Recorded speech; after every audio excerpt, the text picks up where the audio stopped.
kujivuna.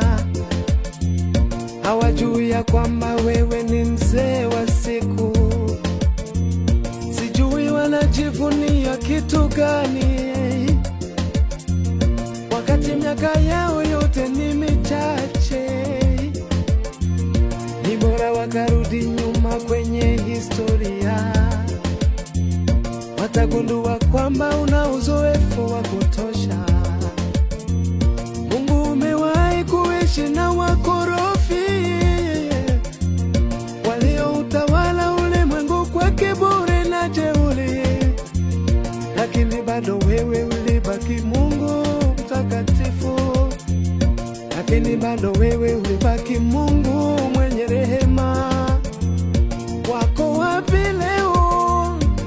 Wamepotea. Walivyojivunia hawako navyo, wamenyamaza kimya, hawapo. Ila wewe unadumu milele. Mimi nitajipendekeza mbele zako, nipate usalama wa roho yangu, kwa sababu wewe Mungu ni wa pekee. Ndio maana nasema utabaki kuwa Mungu. Wewe ni Mungu, wewe ni Mungu, wewe ni Mungu, utabaki kuwa Mungu.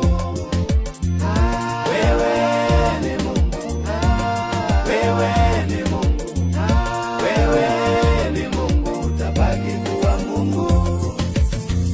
Wewe ni Mungu, wewe ni Mungu, wewe ni Mungu, utabaki kuwa Mungu.